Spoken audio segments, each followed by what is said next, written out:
SAR কি এনআরসির বিকল্প রূপ হতে পারে, বা এসএআরের যাদের নাম বাদ পড়বে তাদের কি এনআরসির আওতা নিয়ে আসা হবে?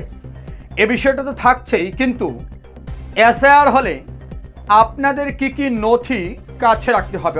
আপনি কি পশ্চিমবাংলার বাসিন্দা?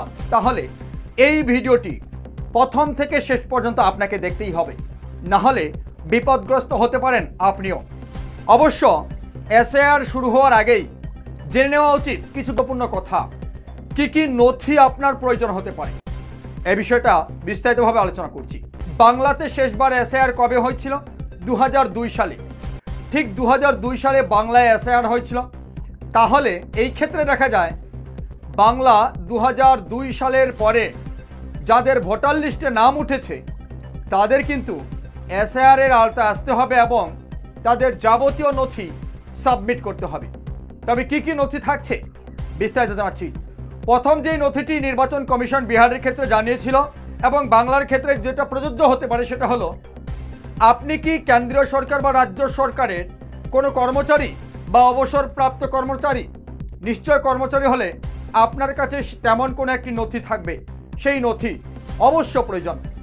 আপনি কি 1987 সালের 1 জুলাইয়ের আগে কোনো সরকারি নথি, ব্যাংকের পাসবুক হতে পারে, ব্যাংকে টাকা তুলেছিলেন হতে পারে, এর পাশাপাশি হতে পারে যে এলআইসির পাসবুক রয়েছে আপনার, হতে পারে আপনি পোস্টাল অফিসে কোনো একটি কাগজ জমা করেছিলেন, তেমন কোনো নথি থাকলেও সেটাও কিন্তু প্রযোজ্য।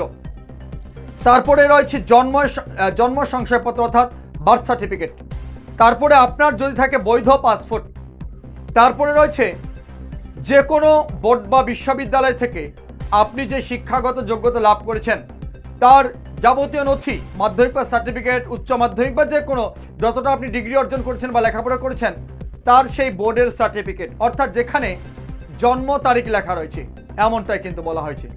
তো সবথেকে বেশি গুরুত্বপূর্ণ যেহেতু জন্ম তারিখ লেখার কথা বলা হয়েছে, সেটা হতে পারে মাধ্যমিকের অ্যাডমিট কার্ড। তারপরে যে বিষয়টা বলা হয়েছে 6 নম্বরে, সংশ্লিষ্ট স্থায়ী বাসিন্দার শংসাপত্র।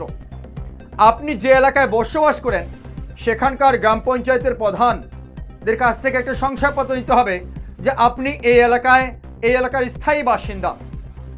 তারপর যেটা রয়েছে জাতীয় নাগরিক পুঞ্জি অর্থাৎ এনআরসি জাতীয় নাগরিক পুঞ্জি, এই নথিটা হয়তো অনেকেরই থাকবে না বা এনআরসির কোনো নথি নেই বাংলার ক্ষেত্রে। তারপরে বলা হয়েছে বনাঞ্চলের আধিকারিকের শংসাপত্র। তারপরে বলা হয়েছে রাজ্য সরকার বা স্থায়ী প্রশাসনের দ্বারা রেজিস্টার হয়েছে, আপনার পরিবার রেজিস্টার হয়েছে এমন কোনো একটি নথি। 11 নম্বরে বলা হয়েছে সরকার প্রাপ্ত জমি বা বিভিন্ন নথি, হতে পারে দলিল, পাট্টা নথি, অর্থাৎ আপনি হতে পারে পাট্টা পেয়েছেন, জমির পাট্টা পেয়েছেন, ভেষ জমি আপনার নামে পাট্টা হয়েছে সেই নথিটা, বা এর পাশাপাশি আপনার জমি রয়েছে সেই দলিল বা পাট্টা, সেগুলো প্রয়োজন হবে। কিন্তু এই 11টার মধ্যে প্রত্যেকটা প্রয়োজন হবে না, 2 থেকে 3টা ডকুমেন্টস আপনাকে অবশ্য প্রয়োজন হবে। এর পাশাপাশি আপনাদের জানিয়ে রাখি, ইতিমধ্যে ভারতের সুপ্রিম কোর্টে এসএআর সংক্রান্ত বিষয় নিয়ে মামলা হয়েছে। সেই মামলায় গত 17 তারিখ শুনানিতে সুপ্রিম কোর্টের পক্ষ থেকে জানানো হয়েছে, সেখানে বিবেচনা করতে বলা হয়েছে আধার কার্ড, ভোটার কার্ড এবং রেশন কার্ড, এই 3টা ডকুমেন্টসকে যাতে বিবেচনা করে নির্বাচন কমিশন। কিন্তু নির্বাচন কমিশন সব কথা জানিয়ে দিয়েছে আধার কার্ড শুধুমাত্র একটা পরিচয়পত্র, এটা কোনো নাগরিকত্বের প্রমাণ নয়। তবে আধার কার্ড নাগরিকত্বের প্রমাণ না হলেও কিন্তু ভোটার কার্ডও কোনো তারা গ্রহণ করছেন না এবং রেশন কার্ডও তারা কিন্তু কোনোভাবেই গ্রহণ করতে চাইছেন না। অর্থাৎ আধার, ভোটার এবং রেশন, এই 3টা ডকুমেন্টস কোনো রকম কাজে লাগছে না নির্বাচন কমিশনের কাছে। তবে সুপ্রিম কোর্টে আরও শুনানি রয়েছে, পরবর্তীতে কি হবে সেটাই দেখার বিষয়। কিন্তু আপাতত যেই ডকুমেন্টসগুলোর কথা আপনাদের সামনে তুলে ধরলাম, অবশ্য এই ডকুমেন্টসগুলো যে কোনোভাবে আপনাদের কাছে থাকতেই হবে। খুব তাড়াতাড়ি শুরু হচ্ছে বাংলাতেও এসএআর, এবং আপনারা সকলে জানেন বিহারে এসএআরে 65 লক্ষ মানুষের নাম বাদ পড়েছে। ঠিক কোনটা হবে সেটা পরবর্তী বিষয়, কিন্তু আপাতত আপনাদের তৈরি থাকতে হবে এই সমস্ত ডকুমেন্টসগুলো রেডি করে।